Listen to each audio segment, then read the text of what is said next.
The great chamber of the Galactic Council had never been so quiet. 5,000 representatives from across the galaxy sat in perfect silence as the holographic display showed the ruins of 3 star systems. Billions of lives lost. Entire worlds turned to ash and floating debris. Council Speaker Veltara stood at the center podium, her blue skin glowing softly under the chamber lights. She was an Etherian, one of the most peaceful species in known space. Her 6 arms moved gracefully as she gestured toward the destruction on screen. "The Vorthan rebellion has ended," she announced, her voice carrying to every corner of the massive chamber. "But the cost has been beyond anything we could have imagined." Representatives shifted in their seats. The Korthax delegation, massive, warriors covered in natural armor plating, growled low among themselves. The Rishani collective's insectoid forms clicked their mandibles in agitation. Even the peaceful Ilari with their flower-like features seemed troubled by what they saw. Veltara continued speaking. "For too long, we have allowed armed species to move freely through council space. We have permitted weapons of mass destruction to travel on civilian vessels. We have watched as conflicts escalate because every species brings their tools of war to what should be places of peace." The chamber erupted into noise. Delegates shouted in hundreds of different languages. Universal translators worked overtime to convert the chaos into something resembling communication. Warlord Thexus of the Korthax Empire stood up, his massive form towering over nearby delegates. "You cannot expect warriors to travel unarmed through space," he roared. "Pirates infest the trade routes. Slavers hunt the weak. Without weapons, we become prey." Commander Xylos of the Rishani collective rose as well, her multiple legs clicking against the floor. "Our ships carry defensive systems for good reason. Space is dangerous. Only fools travel without protection." Veltara raised all 6 arms for silence. The gesture was an ancient Netherian sign that commanded respect across the galaxy. Slowly the noise died down. "I understand your concerns," she said calmly. "But we must face the truth. Every weapon brought into council space becomes a potential tool for destruction. The Vorthans used mining lasers to destroy orbital stations. They turned cargo haulers into suicide bombs.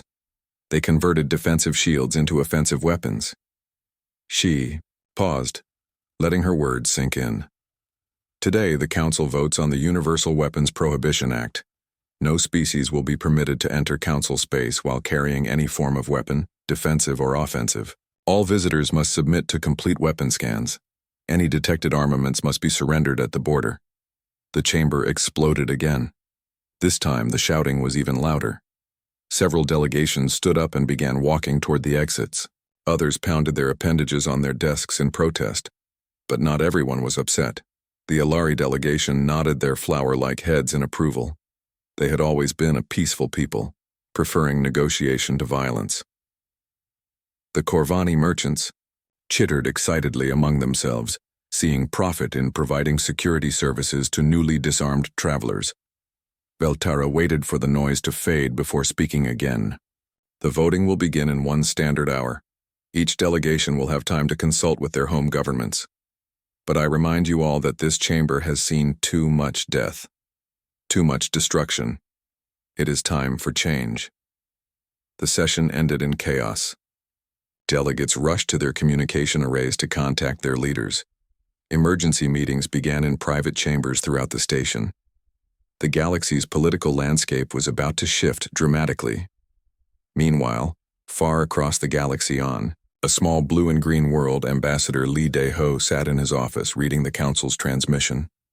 Earth's embassy was modest compared to the massive structures other species built, but it was functional and comfortable. His aide, Park Jiwoo, entered carrying a datapad and 2 cups of coffee. She was young for a diplomatic assistant, but her sharp mind and attention to detail had earned her the position despite her age. "The full text of the proposed legislation just came through," she said, setting the coffee down and handing him the pad. "It's quite comprehensive." Deho read through the document carefully. His weathered face remained calm as he studied each section. He had been Earth's primary ambassador to the Galactic Council for 15 years. He had seen political storms come and go, but this was different. The weapon detection systems are very detailed, he noted, scrolling through technical specifications. Energy signatures, metallic compositions, exotic matter traces, even biological toxins and chemical compounds. Jiwoo sat down across from his desk. It seems like they're trying to detect everything possible. The Vorthans really spooked them. Indeed, Daeho agreed. He leaned back in his chair, thinking. But look at this section here. The scanning protocols focus entirely on manufactured items, technological devices, and artificial substances.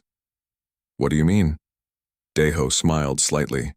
It was the kind of smile that appeared when he saw an opportunity others missed. They're looking for tools and weapons that species create or carry, but they're not scanning for what species are. Jiwoo frowned. I don't understand. Think about it, Daeho explained. A Korthax warrior carries plasma rifles and vibroblades, but he also has natural armor and claws. A Rashani soldier brings energy weapons and explosives, but she also has razor-sharp mandibles and acid glands. The scanners will detect their artificial weapons but ignore their biological ones. But most species don't rely on biological weapons, Jiwoo pointed out. They evolved past that stage when they developed technology. Daeho's smile widened. Most species did, yes, but not all of them. He stood up and walked to the window that looked out over the embassy grounds. Earth's first diplomatic facility on council space was beautiful in its simplicity. Gardens surrounded the building, filled with plants from home. A small group of embassy staff was practicing martial arts on the lawn, moving through forms that looked like a dance but served a very different purpose. Contact Dr. Kim Sora at the Xenobiology Department, he instructed, and get me Captain Yoon Taemin from Embassy Security. Also reach out to Specialist Choi Hye-jin from the medical staff. Are we putting together a diplomatic mission? Jiwoo asked. Yes, Daeho replied, still watching the martial arts practice outside. Earth's first official delegation to the council chambers under the new weapons prohibition. It should be very interesting. Jiwoo made notes on her pad. How large a delegation are you thinking? Small, Daeho said. Just the 5 of us. We don't want to seem threatening. Threatening? Jiwoo looked confused. Sir, if weapons are prohibited, how could we possibly seem threatening? Daeho turned back to face her, and his expression was thoughtful. That, my dear Jiwoo, is exactly what we're going to find out. Over the next few days, news of the Council's decision spread throughout human space. Most people were unconcerned. Earth had never been a militaristic society compared to species like the Korthax or Rashani. Human ships carried basic defensive systems, but nothing compared to the massive battle fleets of the warrior races. But in certain circles, people paid very close attention to the news. Military historians noted that humans had conquered their entire world without energy weapons or artificial armor. Anthropologists pointed out that human biology was unusual among galactic species. Medical researchers quietly reviewed studies about human physical capabilities that had been filed away years ago. Most importantly, Ambassador Daeho assembled his team with very specific criteria in mind.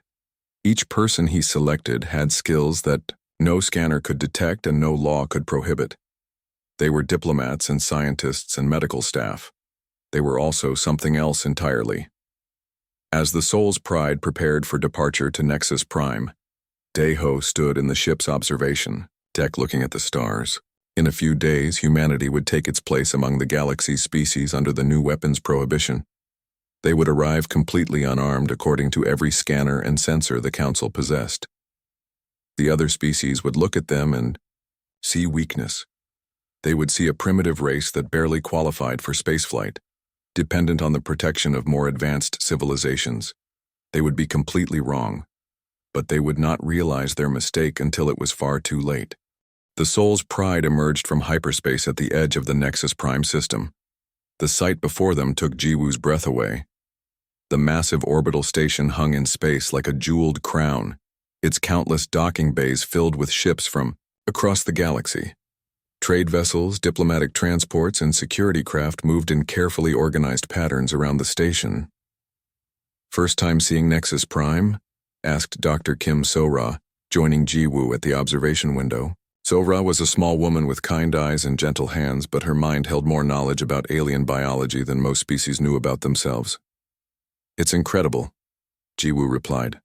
"I never imagined anything could be so large." Captain Yoon, Taemin, stood nearby, his military bearing obvious even in civilian clothes. "The station houses over 2 million beings at any given time," he said quietly. "Representatives from 1,500 different worlds. It's probably the most diverse place in the galaxy."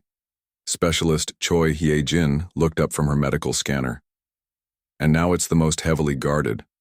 Look at those security ships." Indeed, the space around Nexus Prime buzzed with patrol craft. Since the weapons prohibition had taken effect, the Council had tripled their security forces. No one wanted another incident like the Vorthon Rebellion. Ambassador Daeho's voice came over. "The ship's communication system. Prepare for docking procedures, remember. We are here as diplomats and observers. We represent Earth's interest in peaceful cooperation with the galactic community." The Soul's Pride approached its assigned docking bay slowly. Other ships nearby were much larger and more impressive. The Korthax delegation had arrived in a massive battlecruiser that bristled with weapon mounts, all now empty according to the new regulations. The Rashani transport ship looked like a mechanical insect, its hull covered in sensor arrays and communication dishes. Compared to these vessels, the human ship appeared small and harmless. It was sleek and efficient, built for long distance travel rather than intimidation. Most other species barely noticed it dock.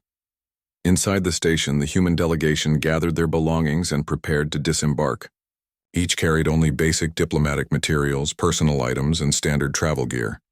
No weapons, no defensive systems, nothing that could be construed as threatening. "Stay calm during the inspection," Daeho reminded his team as they walked toward the airlock. "Answer all questions honestly, we have nothing to hide." The docking bay was enormous, designed to accommodate species of vastly different sizes and environmental needs. Atmospheric processors hummed quietly, adjusting air composition for different delegations.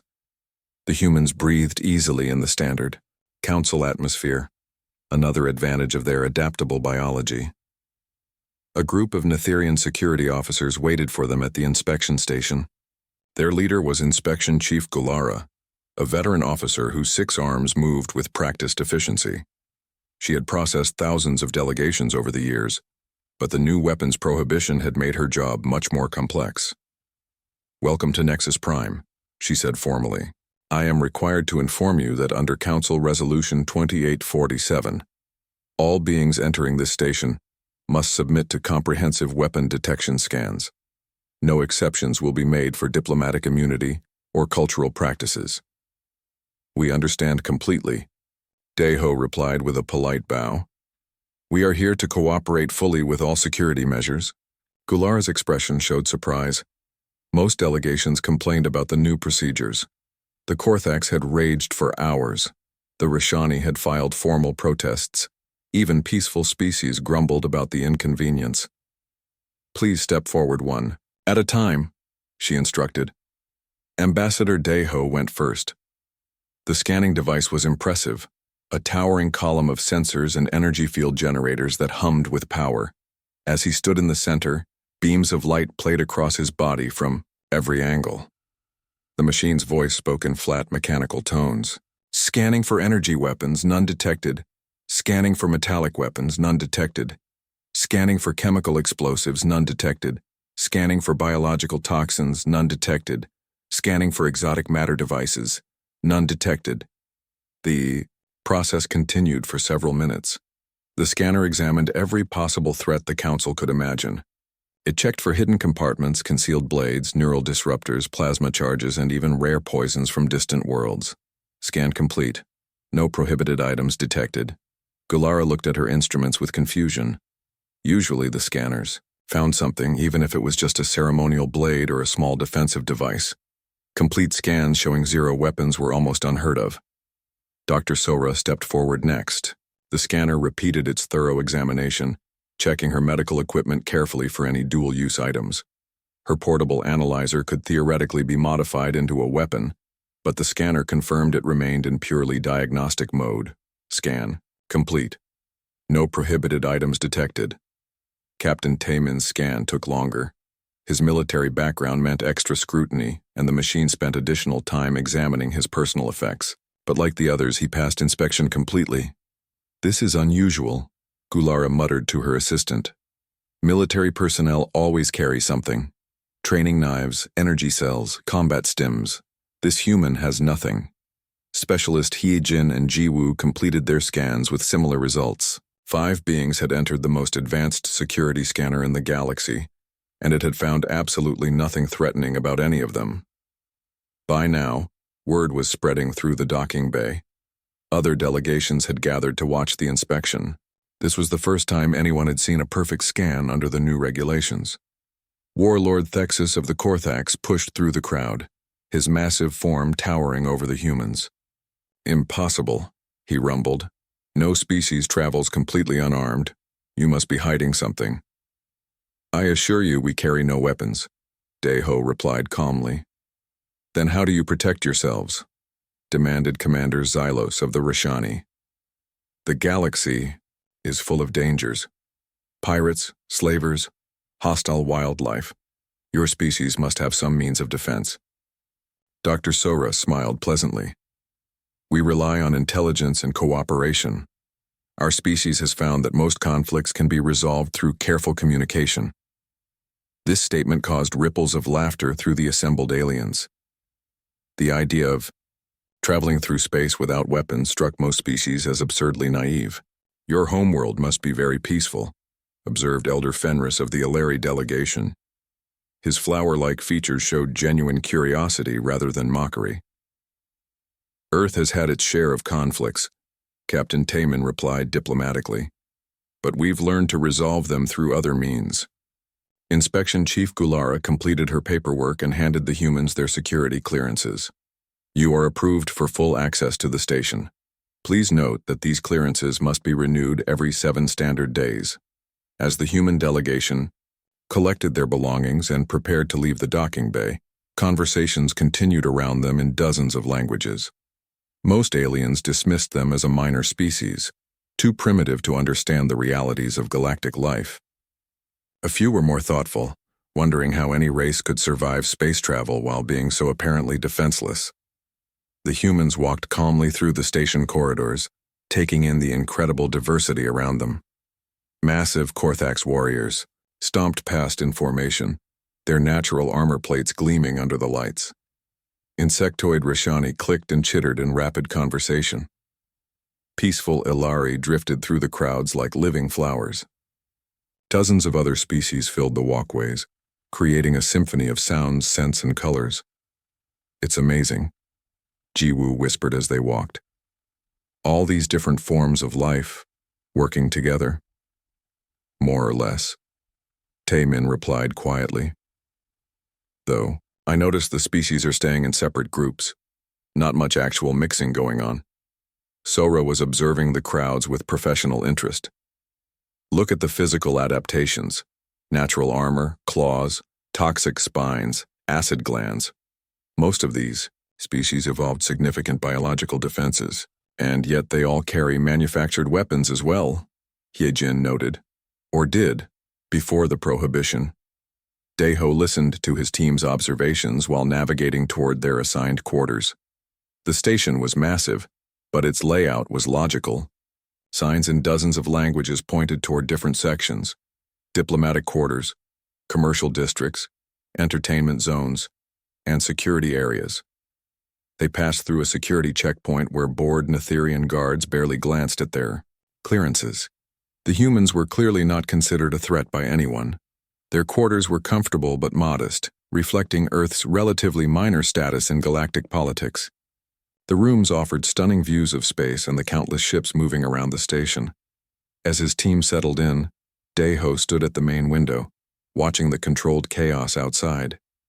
Somewhere in this massive structure, the galaxy's most powerful species were gathering to debate humanity's application for full council membership.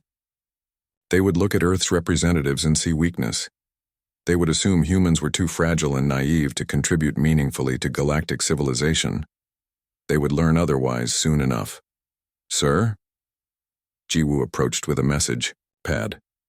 We've received invitations to several informal gatherings. Other delegations want to meet the species that passed a perfect weapon scan. Daeho smiled. Excellent. Schedule meetings with anyone who's interested. It's time for the galaxy to get to know humanity better.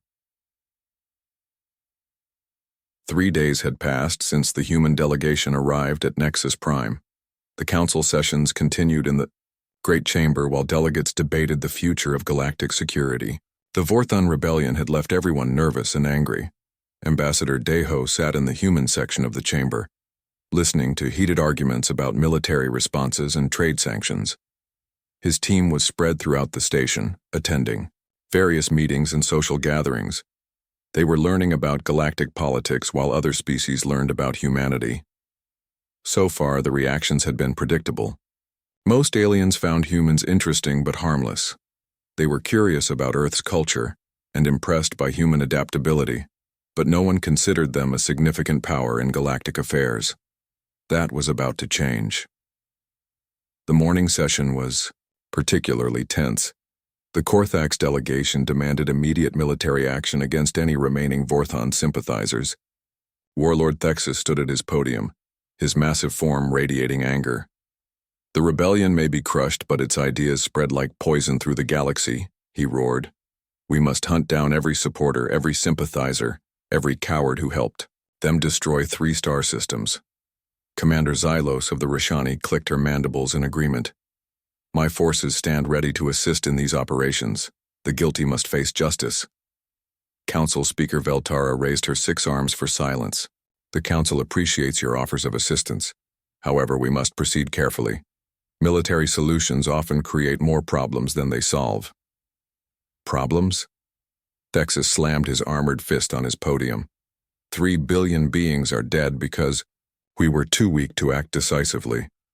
How many more must die before this council shows strength? Elder Fenris of the Alari stood slowly, his flower-like features trembling with emotion. Violence begets violence, Warlord. If we respond to destruction with more destruction, we become no better than the rebels themselves. The chamber erupted in shouting. Delegations took sides, some supporting military action while others advocated for peaceful solutions. The debate had been going in circles for days with no resolution in sight. During the lunch recess, Dr. Sora walked through the station's research sector. She had been invited to speak at several xenobiology conferences, sharing human knowledge about adaptive medicine and cross-species treatment protocols.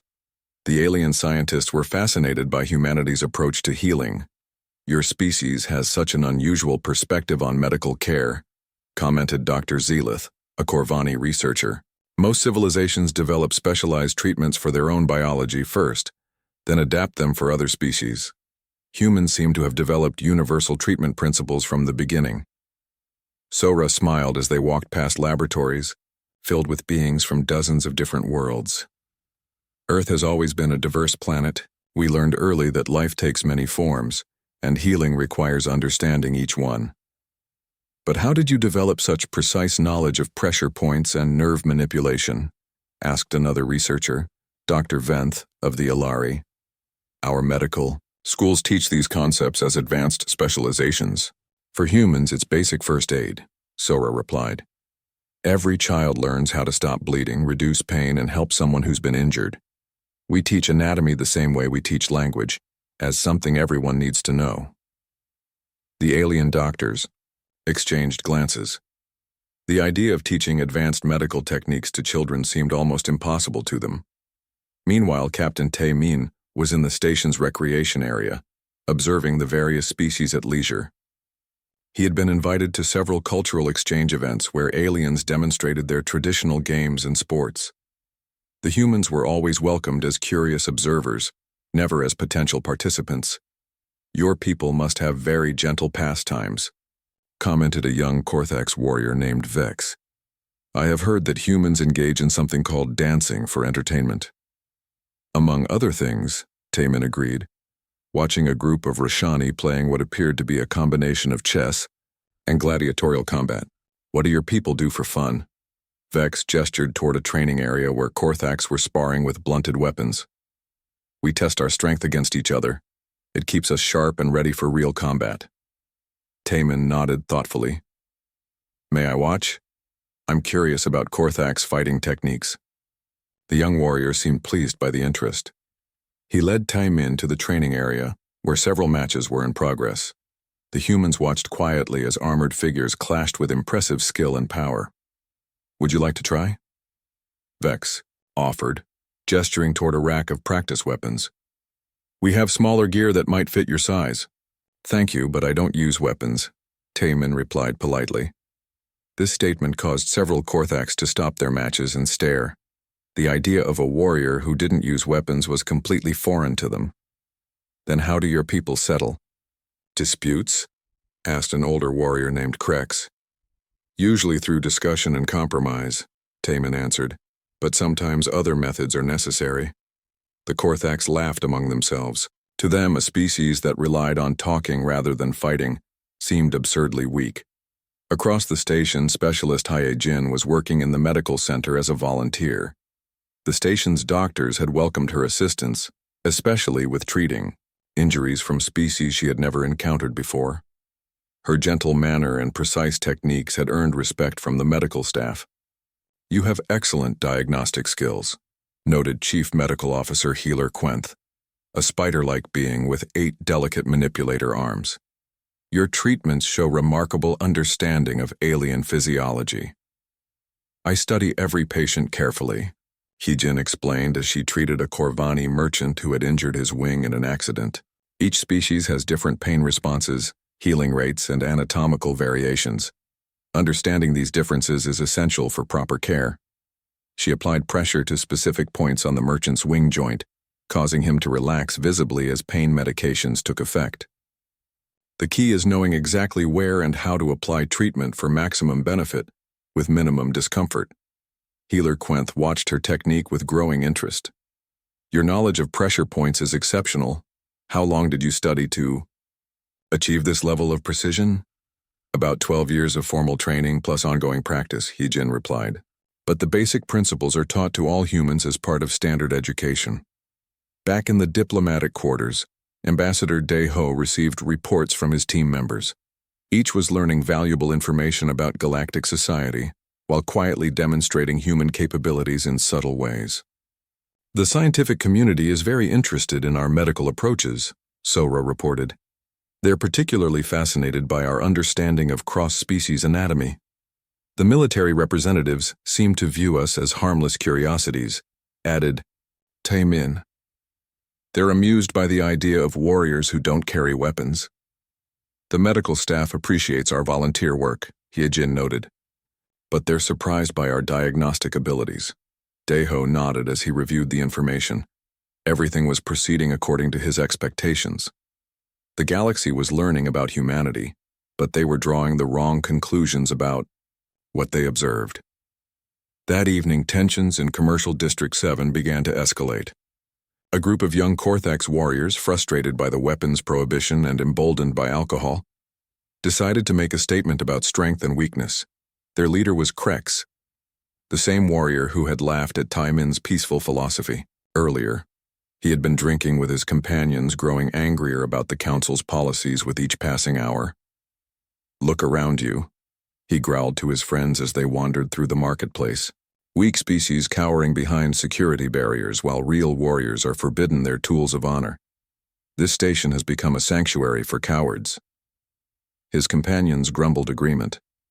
The weapons ban had hit young Korthax particularly hard, as they saw it as an attack on their cultural identity. We should remind these soft creatures what real strength looks like, suggested Vex, the same warrior who had offered Taemin practice weapons. Krex smiled, showing sharp predatory teeth. An excellent idea. The prohibition says nothing about using our natural gifts. They approached a group of Alari pilgrims who were admiring crystal sculptures in a small art gallery. The flower-like beings were completely absorbed in their peaceful contemplation, discussing the spiritual significance of the artwork in soft, musical voices. Excuse me, Krex said with false politeness. We couldn't help but notice your interest in this beautiful art. The eldest Ilari, An individual named Bloom of Wisdom turned toward them with a gentle smile. It is indeed beautiful. The crystal formations represent harmony between different forms of life. Harmony, Krex repeated, mockingly. Yes, we Korthax understand harmony very well. Perhaps we should demonstrate our interpretation. Before Bloom of Wisdom could respond, Krex grabbed him by the throat and lifted him off the ground. The elderly Alari was light and fragile compared to the armored warrior, completely unable to resist. This is true harmony, Krex announced loudly. The strong command and the weak obey or suffer the consequences. Other shoppers in the marketplace began backing away in fear. Some ran toward security. What happened next became the most analyzed 7 minutes in galactic history. Captain Taemin moved first, but not in any way the watching aliens expected. Instead of charging forward or calling for backup, he simply walked into the marketplace, like he was out for a casual stroll. His hands hung loose at his sides. His expression was calm and friendly. To the Korthax warriors, he looked like another helpless civilian who had wandered into danger by accident. Krex noticed him approaching and laughed. Another weakling comes to join the lesson. This one looks even more pathetic than the flower people. Taemin continued walking at the same steady pace. His eyes were processing everything around him, the positions of the hostages, the improvised weapons, the way each Korthax moved and stood. His brain was calculating tactical information faster than any computer, while his body remained completely relaxed. Stay back, human, Vex warned, waving his metal rod threateningly. This doesn't concern your kind. Actually, it does, Taemin replied in a conversational tone. These are innocent people you're threatening. That concerns everyone who cares about peace and order. Innocent? Krex squeezed Bloom of Wisdom's throat tighter, making the elderly Alari gasp for air. There is no such thing as innocence in this galaxy. There is only strength and weakness, power and submission. That's an interesting philosophy, Taemin said, still approaching slowly. Who taught you to think that way? The question seemed to confuse Krex. He had expected fear, anger, or pleading for mercy. Casual conversation was completely unexpected. It is the natural way of things. The strong take what they want from the weak. This is how the universe operates. I see. Taemin nodded thoughtfully. He was now close enough to smell the alcohol on their breath and see the details of their improvised weapons. And what exactly do you want to take from these people? We want respect, Krex declared loudly. We want the Council to end this foolish weapons prohibition. We want the right to carry our tools of honor wherever we go. That sounds reasonable, Taemin agreed. Have you tried asking politely instead of threatening to kill innocent civilians? Several Korthax actually laughed at the absurd suggestion. The idea of warriors politely requesting anything was completely foreign to their culture.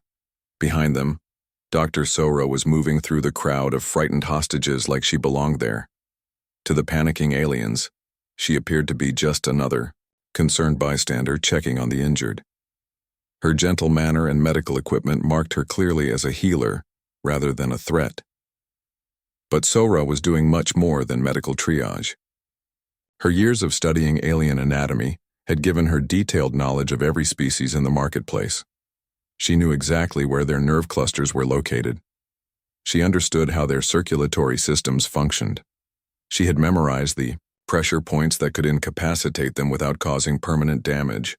More importantly, she was positioning herself for maximum tactical advantage while appearing to provide humanitarian aid.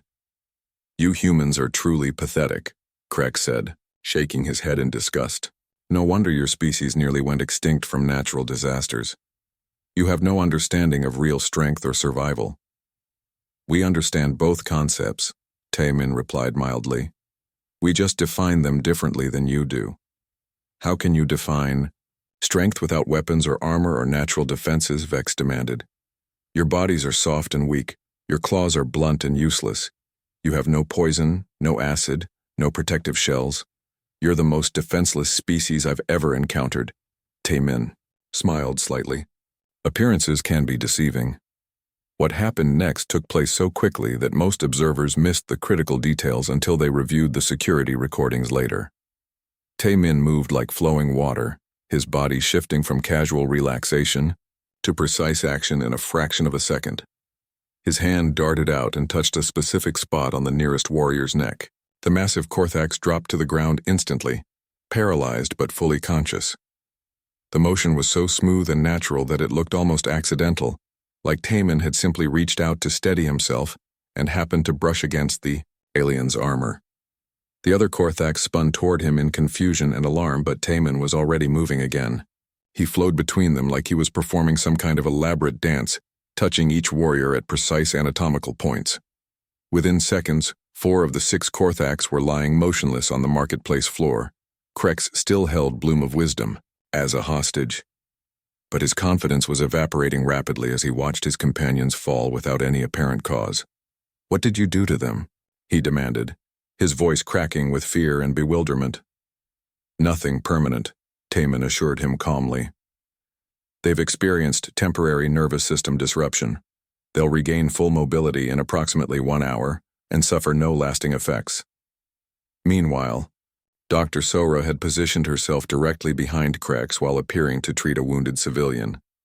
Her medical knowledge gave her perfect understanding of Korthax anatomy, including nerve clusters that their own doctors had never fully mapped. She reached out with surgical precision and applied pressure to a specific point on the warrior's wrist. Krex's hand opened involuntarily, releasing Bloom of Wisdom, who fell to the ground gasping but unharmed. "Nerve compression technique," Sora explained pleasantly as she helped the elderly Ilari to his feet. "It causes temporary muscle paralysis. Without tissue damage, the effect will wear off completely within 30 minutes. Krex stared at his unresponsive hand in shock and terror. "You're witches," he whispered. "You're using some kind of supernatural power." "Not supernatural," Specialist Hyejin said as she appeared beside them with her medical kit. "Just applied knowledge of biology and anatomy. Every species has pressure points and nerve pathways that can be influenced through proper technique." She was already examining the paralyzed Korthax, checking their vital signs and making sure they were comfortable despite their immobility. Her movements combined the compassion of a healer with the precision of someone who understood exactly how bodies worked under stress. "Your heart rate is elevated but stable," she told Krex as she checked his pulse. "Your breathing is normal. The paralysis will fade gradually over the next hour. You're experiencing no pain or tissue damage." The last mobile Korthax warrior, Vex, had watched his entire squad fall to mysterious human techniques. He raised his improvised weapon with shaking hands, no longer confident about the outcome of this confrontation. "Stay away from me, demons," he snarled. "I don't know what kind of technology you're using, but it won't work on me." Captain Tae-min walked toward him with the same casual pace he had maintained throughout the incident. "We're not using technology, Vex. We're using knowledge that every human child learns in school. That's impossible. No species could master such techniques without advanced training." "You're right about the training part," Tae-min agreed. "But you're wrong about it being advanced. For humans, understanding anatomy and pressure points is as basic as learning to read or write." Vex swung his metal rod with desperate strength, but Tae-min wasn't where the weapon passed through air. He had moved aside with minimal effort, then stepped forward and touched 2 points on the warrior's torso. Vex joined his companions on the marketplace floor, conscious but unable to move. The entire confrontation had lasted exactly 7 minutes. 6 heavily armed Korthax warriors had been completely neutralized by humans, who appeared to be doing nothing more threatening than having a casual conversation while providing medical aid. Station security finally arrived in force, led by Chief Gulara with a squad of heavily armed officers. They stopped abruptly when they saw the scene before them. 6 massive Korthax lay motionless but alert on the ground. 23 hostages sat or stood around them, shaken but unharmed. 4 humans moved among both groups, providing medical attention and reassurance with equal skill. "What happened here?" Gulara demanded, her 6 arms gesturing wildly at the impossible scene. Ambassador Daeho approached the security chief with his usual diplomatic calm. The Korthax warriors were threatening innocent civilians and demanding political concessions through violence. My team intervened to protect the hostages and restore order. But how? Gulara stared at the paralyzed Korthax in bewilderment. Our sensors show no weapon signatures, no energy discharges, no chemical agents, no technological devices of any kind. Yet 6 trained warriors are completely incapacitated. Dr. Sora looked up from examining Bloom of Wisdom's throat for injury. We used pressure point techniques to temporarily disrupt their nervous systems. It's a non-violent method of restraint that causes no permanent harm. Pressure points? The concept was completely foreign to Gulara's understanding of conflict resolution. Every living being has nerve clusters and circulatory pressure points that regulate bodily functions, Sora explained patiently. By applying precise pressure to specific locations, you can temporarily interrupt nerve signals and cause localized paralysis. The technique requires detailed anatomical knowledge but no special equipment. Specialist Hai-Jin was helping the paralyzed Korthax into more comfortable positions, treating them with the same care she would show any patients. The effects are completely reversible. They'll experience gradual return of sensation and mobility over the next hour, with full recovery expected within 90 minutes. Chief Gulara's security. Within 6 hours, security recordings of the marketplace incident had been analyzed by intelligence agencies across the galaxy. Military strategists, xenobiologists, and tactical experts studied every frame, trying to understand what they had witnessed. The footage showed humans moving with precision that seemed impossible. They anticipated attacks before they happened, targeted specific anatomical points with surgical accuracy, and neutralized trained warriors without using any detectable technology. The Korthax High Command demanded immediate explanations. The Roshani Collective requested detailed medical reports. Even peaceful species like the Alari wanted to understand how the humans had achieved such effective non-violent intervention. Council Speaker Veltara called an emergency session. For the first time in the station's history, the Great Chamber was filled beyond capacity as delegates and observers crowded in to hear explanations. Ambassador Deho stood at the central podium, looking calm despite the intense scrutiny from thousands of alien eyes. His team sat in the human section, appearing completely normal except for the way other delegations kept glancing at them with mixtures of curiosity, respect, and barely concealed nervousness. The council recognizes Ambassador Deho of Earth, Veltara announced formally. Please explain the events that occurred in Commercial District 7 yesterday. Deho activated the podium's holographic display, showing basic anatomical diagrams of various galactic species. Honorable Speaker and esteemed delegates, what happened in the marketplace was not an attack or act of aggression. It was simply the application of biological knowledge to prevent violence and protect innocent beings. Murmurs rippled through the chamber. Most species had never considered anatomy as a form of tactical knowledge. Every living creature, Deho continued, has nerve clusters that control muscle function and circulatory systems with pressure points that regulate blood flow. These are not weapons or tools that can be detected by security scanners. They are simply facts of biology that exist in every form of life. Warlord Thexus stood up in his section, his massive form radiating barely controlled anger. You claim to have defeated trained Korthax warriors through medical knowledge alone? Not defeated, Deho corrected gently. Temporarily incapacitated, to prevent harm to innocent civilians. Your warriors are completely uninjured and have recovered full function with no lasting effects whatsoever. Dr. Sora stepped forward to join Deho at the podium. If I may provide some context about human development that might help explain our capabilities to the Council. Veltara gestured for her to proceed. Most species represented in this chamber evolved on worlds that were relatively stable and predictable. Sora began. When you encountered environmental challenges, you developed technology to overcome them.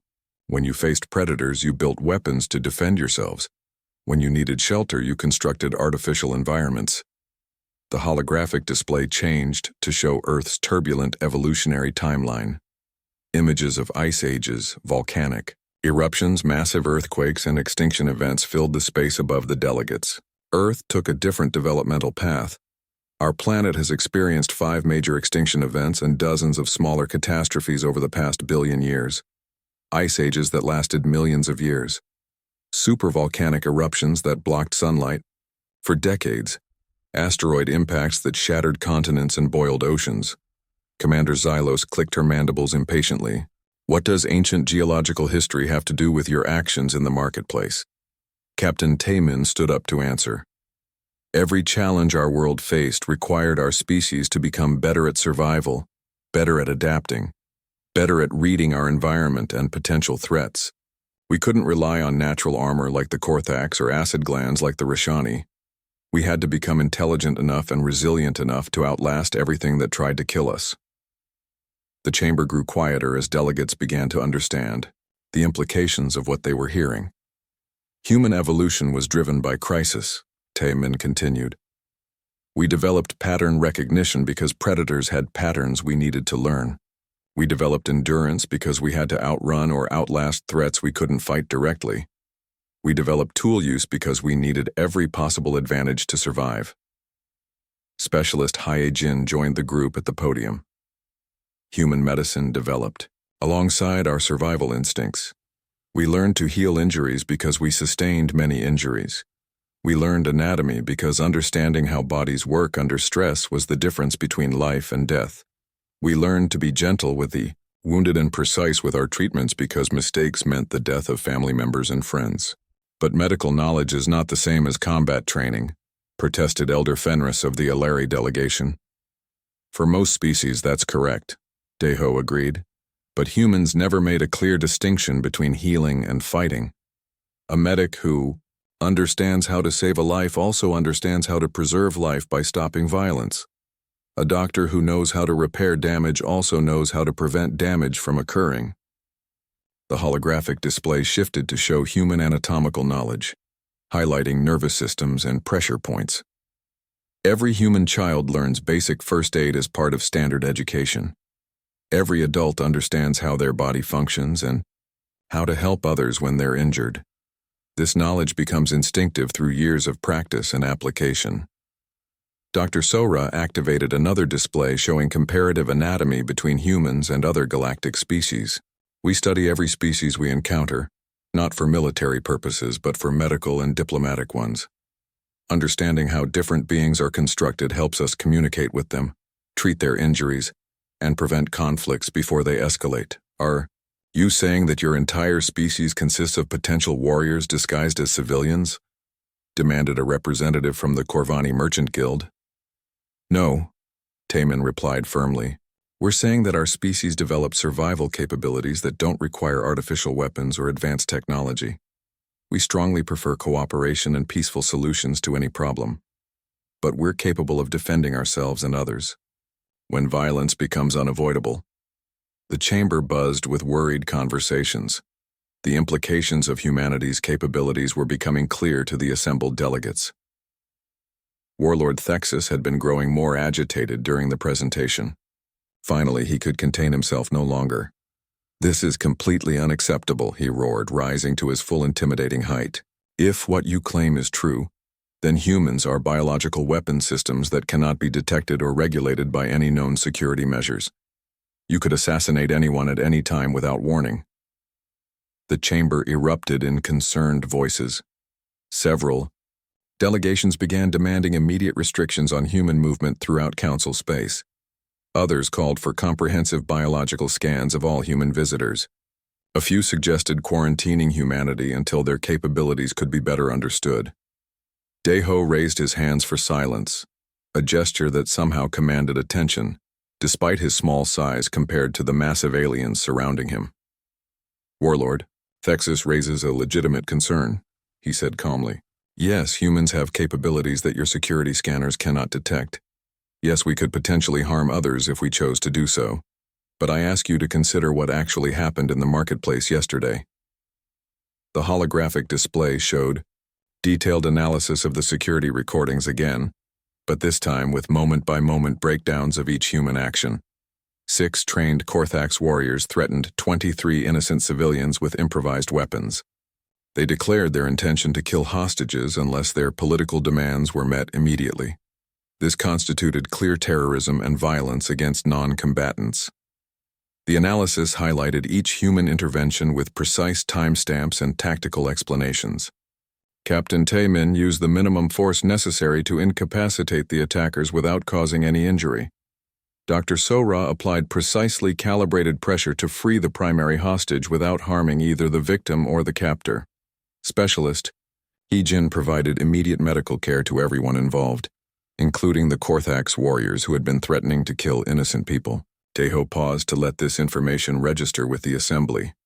We could have killed all 6 warriors in seconds without anyone realizing what was happening until their bodies were discovered.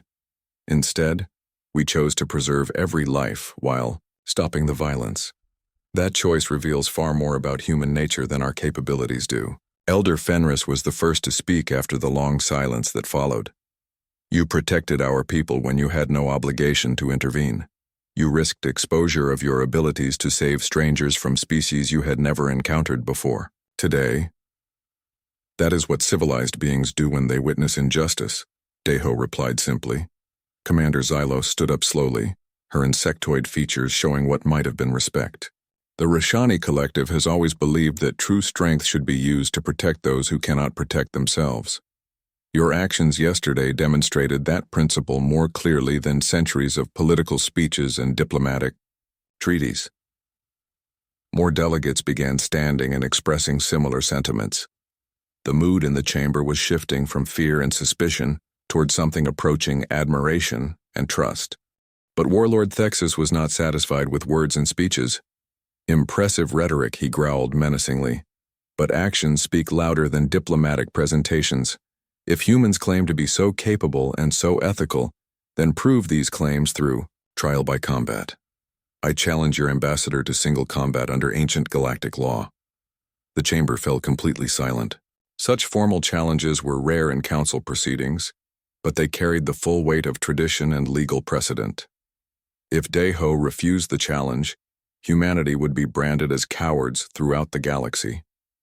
If he accepted and lost, it could damage Earth's diplomatic standing for generations to come. Every delegate in the massive chamber waited to see how the human would respond to a direct challenge from one of the galaxy's most feared warriors. Daeho looked up at the massive, armored form of Warlord Thexus and smiled calmly. I accept your challenge, Warlord. When and where would you prefer to settle this matter? The challenge arena on Nexus Prime had never hosted a more unusual combat. On one side stood Warlord Thexus, 3 meters tall and covered in natural armor that had deflected plasma bolts and vibroblades for decades. His claws were sharp enough to tear through steel, and his strength could crush bones to powder. On the other side stood Ambassador Daeho, a middle-aged human diplomat who looked like he spent more time reading reports than exercising. Thousands of beings filled the arena's observation decks. Every major news network in the galaxy was broadcasting the event. This single combat would either prove human claims about their capabilities or expose them as elaborate lies. Council Speaker Veltara stood at the center of the arena to explain the rules. This is formal combat under ancient galactic law. No weapons, no artificial enhancements, no outside assistance. The match ends when one participant yields or is unable to continue. She looked at both combatants carefully. Are you both certain you wish to proceed? Thexus flexed his claws and roared his agreement. Daeho simply nodded politely. Then let the challenge begin. Thexus charged immediately, moving with surprising speed for such a large being. His strategy was simple: use his superior size and strength to end the fight quickly before the human could attempt any of his pressure point techniques. The warlord's claws swept toward Daeho's chest in an attack that would have disemboweled most species. But the human wasn't there anymore. He had moved aside with an economy of motion that made it look effortless. Thexus spun and attacked again, this time with his other hand. Again, Daeho flowed out of the way like water, not even breathing hard. Stand still and fight, coward, Thexus bellowed. I am fighting, Daeho replied calmly. You're just missing. The crowd watched in fascination as the pattern repeated. Thexus would attack with devastating force, and Daeho would avoid the blow by the smallest possible margin. The human's movements looked casual, almost lazy, but they were perfectly timed and positioned. After 5 minutes of fruitless attacks, Thexus began to slow down. His natural armor was incredibly strong, but it was also heavy. The burst of rage that fueled his initial assault was fading into frustration and fatigue. Dae-ho, meanwhile, appeared completely relaxed. He wasn't even sweating. "This is impossible," muttered Commander Xylos in the observation deck. "How can he predict every attack?" Dr. Sora heard the question and answered quietly. "Humans are pattern recognition specialists. Ambassador Dae-ho is reading Thexus's body language, breathing, muscle tension, and eye movements. He knows what the warlord will do before Thexus knows it himself." In the arena, Dae-ho decided it was time to end the demonstration. As Thexus launched another wild swing, the human stepped inside his reach and touched 3 specific points on the warrior's torso in rapid succession. Thexus froze mid-attack. His massive form wavered for a moment, then toppled forward like a falling tree. The arena shook when he hit the ground. The warlord was conscious and uninjured, but completely unable to move. His eyes showed confusion and something that might have been fear. Dae-ho knelt beside his fallen opponent and spoke quietly, so only Thexus could hear. "Your heart rate is elevated but stable. Your breathing is normal. The paralysis will wear off in approximately 30 minutes. You will experience no pain or permanent damage. This technique works by temporarily interrupting nerve signals to your voluntary muscles." He paused, meeting the warlord's eyes directly. "I could have killed you in the first 10 seconds of this match. Instead, I chose to tire you out and demonstrate a non-lethal technique. That choice says more about humanity than any display of violence could." Dae-ho stood up and addressed the arena's medical staff. "Please monitor Warlord Thexus carefully. He should recover full function within the hour, but I want to ensure there are no unexpected complications." The arena was completely silent. Thousands of aliens stared at the scene below, trying to process what they had witnessed. The most feared warrior in the Korthax Empire had been defeated by a human diplomat who looked like he had barely exerted himself.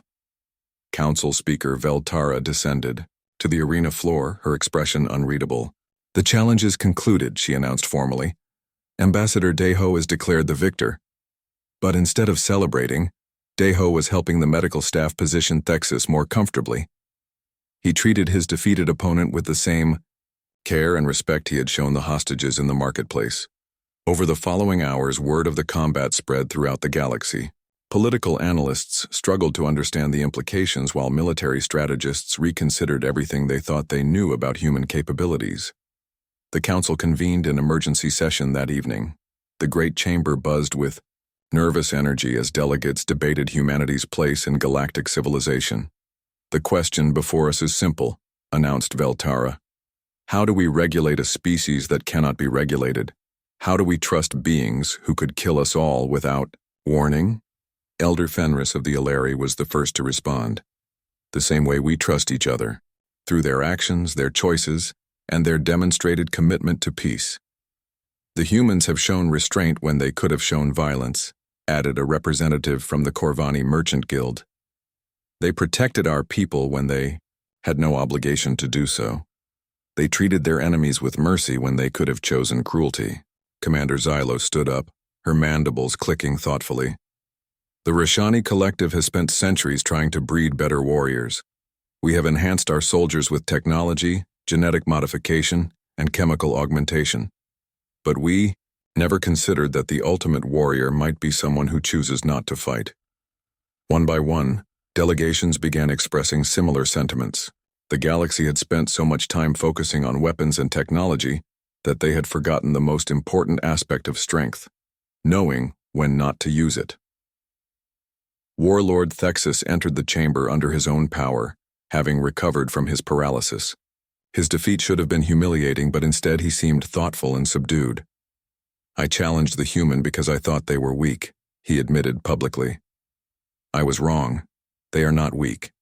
They are something far more dangerous and far more valuable. They are disciplined." He looked directly at Ambassador Dae-ho. "Any warrior can kill. Any soldier can destroy. But it takes true strength to protect without harming, to win without destroying, to be merciful when mercy is not deserved." Humanity has mastered the ultimate form of warfare, the kind that preserves life instead of taking it.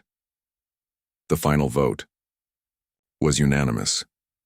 Earth was granted not just membership in the Galactic Council, but a special designation that had never been created before: Guardian Species. Humans would be responsible for peacekeeping operations throughout Council space. They would intervene in conflicts not as conquerors but as mediators. Their ships would patrol dangerous regions not to impose human will, but to protect those who could not protect themselves. As the vote was announced, delegates throughout the chamber stood in respect. The species that had arrived seemingly defenseless and helpless would leave as the galaxy's designated protectors. Ambassador Day-Ho addressed the Council one final time. Humanity accepts this responsibility with humility and determination. We understand that strength without wisdom is destruction, and power without restraint is tyranny. We pledge to use our capabilities only to preserve life, protect the innocent, and maintain peace. He paused, looking out at the thousands of alien faces watching him. The Council was right to fear armed species. Weapons make it too easy to choose violence over understanding. But you were also right to let us walk in barehanded. Sometimes the most dangerous weapon is the one that chooses to remain sheathed. As the human delegation prepared to return to Earth, representatives from dozens of species approached them with requests. Some wanted protection from pirates and raiders. Others asked for help mediating territorial disputes. A few requested human advisors to help develop their own nonviolent conflict resolution techniques. The galaxy had learned a profound lesson about the nature of strength and the value of restraint. In trying to eliminate weapons, the Council had discovered something far more powerful: a species that had evolved beyond the need for them. Standing at the observation deck of the Soul's Pride as it prepared to depart, Day-Ho watched the countless ships moving around Nexus Prime. Soon human vessels were